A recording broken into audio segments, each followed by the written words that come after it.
Hi guys, okay, so this video will be just a really quick review video on these two mascaras that I have. They're actually from Chanel brand, and the mascaras are the Inimitable mascara. The one that I have here is the primer and the black mascara, and I'll tell you a little bit about them. Okay, so they are sold separately, they're not bought in a pack.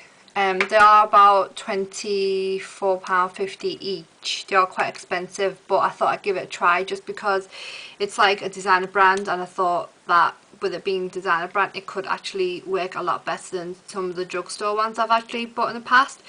The prime one looks like this. It's just a normal, well, it's just like a black looking mascara, outer wrapping stick, whatever you call it.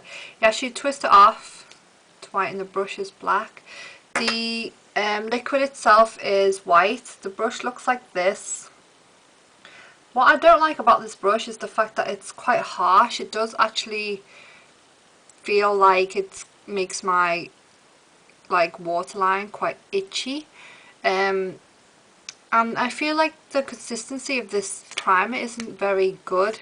Like, no matter how many times I pump it in, it doesn't feel like any of it's coming out, and it's quite hard to make my eyelashes white, so that's how I know it's actually on my eyelashes. And then what I do is, after I've applied this, I apply the black mascara. I think it just says number 10, so I'm guessing that's like the shade number. Here, if it focuses, number 10. I dropped the camera before, so it doesn't really focus. But anyways, so the outer wrapping is kind of like this, but it's gold here, whereas the primer is actually silver. Twists off, and the brush, the wand, actually looks like this.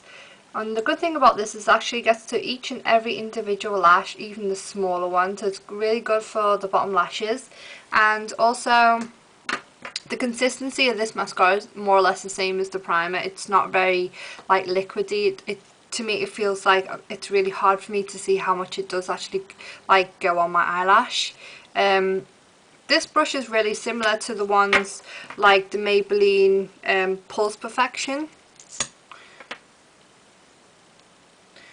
The one on the left is the Chanel one, the one on the right is the Maybelline one. So it's more or less the same, or like the Max Factor False Lash Effect, the one which looks like this. The brush is more or less similar, but it's just a lot thicker. So this one here is the Max Factor one. But you find that quite a lot of mascaras, ones are kind of like these ones anyway, because it's harder, it's easier for it to get to the small lashes. And also the number 7 one, I think it's Definer Lash. This one is probably the closest. So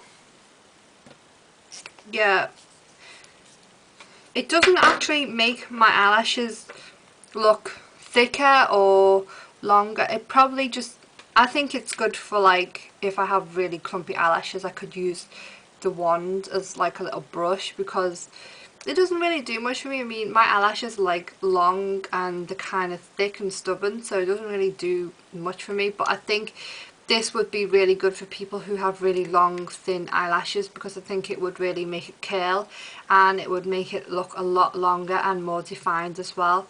So for what it's worth, I wouldn't buy them again. I wouldn't recommend to people who have eyelashes like me, because it would just be a waste of money. It wouldn't really do the trick. However, I really like this, the Chanel sign, but you know, it's not really worth keeping because I wouldn't know what to do with it unless I keep the wand. Yes, that's a good idea. Yeah, so this is the end of my review. I don't know what else I can say about this product because it doesn't really work for me, I'm afraid. I'm sorry, Chanel. So yeah, hope this review has helped someone out there. If not, then I guess it's just another video added to my collection. So I will see you guys soon. Bye.